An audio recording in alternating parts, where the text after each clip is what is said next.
M. Macron, vous avez donné une interview il y a quelque temps à Reuters, je crois, 2 mars, où vous avez dit l'euro va mourir dans les 10 ans.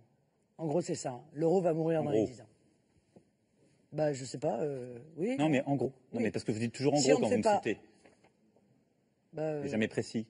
Donc allez-y, poursuivez, Madame Le Pen. Vous dites si on ne fait pas une Europe fédérale, totalement, c'est-à-dire avec un gouvernement de la zone européenne, c'est-à-dire avec la perte de notre souveraineté totale, avec l'intégralité des clés de la France, alors là, pour le coup, données dans tous les domaines de l'Union européenne, le budget, l'impôt européen, etc., alors l'euro ne pourra pas survivre. Alors c'est votre solution, ça n'est pas la mienne.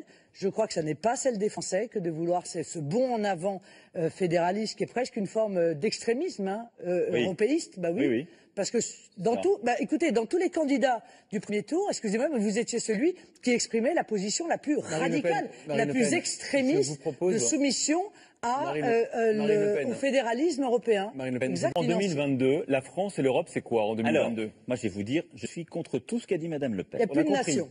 Alors, allez, c'est à votre tour de parler. Y aller, Madame Le Pen. On a pu stopper les attaques chinoises parce qu'on a une politique européenne qui s'est réveillée. Moi, je veux une Europe qui va plus vite, une Europe qui protège, qui est moins bureaucratique. Mais on a besoin de l'Europe dans la mondialisation parce qu'elle est de plus en plus instable. Ça fait 25 ans que vous promettez l'Europe sociale, vous et vos amis socialistes. Madame Le Pen, ça fait pas 25 ans que je suis dans la vie politique comme vous, je suis désolé. Nous avons subi la désindustrialisation massive. Nous avons subi l'effondrement de nos emplois et les délocalisations massives. Et aujourd'hui, parce que les réformes n'ont pas été conduites, ça n'est pas l'euro, cela. Les Français le savent. L'épargne des Français est en danger. À cause de l'Europe. À cause de votre projet, madame. À cause de l'Europe. Non, mais c'est très important, parce que ceux qui nous écoutent doivent comprendre. Si l'État stratège que je mènerai n'est pas là pour taper du poing sur la table et pour empêcher la loi sur l'union bancaire, qui en cas de défaillance bancaire ira piocher directement dans les comptes en banque des épargnants, ainsi que dans leur assurance vie, c'est d'ailleurs ce qu'ils ont fait à Chypre.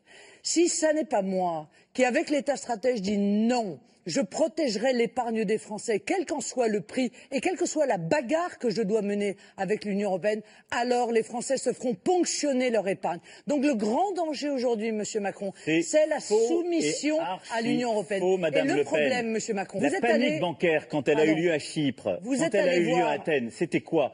La menace, c'était la menace de la sortie de l'euro, justement. Pourquoi ces gens-là se sont battus pour rester dans l'euro? Parce qu'ils avaient peur. Ayez cette correction, Monsieur Macron. La réalité, c'est que vous êtes allé voir Madame Merkel et vous êtes allé lui demander sa bénédiction. Car vous n'envisagez de ne rien faire sans avoir l'accord de Mme Merkel. C'est si vrai que quand on vous a dit « mais comment vous allez faire face à Mme Merkel ?» vous avez dit « mais je ne serai pas face à elle, je serai avec elle ». Et bien sûr que je veux une France qui se bat avec l'Allemagne, alors je vais vous dire ce qui va se passer, Monsieur Macron. De toute façon, la France sera dirigée par une femme, ce sera ou moi ou Mme Merkel. Elle est là la réalité.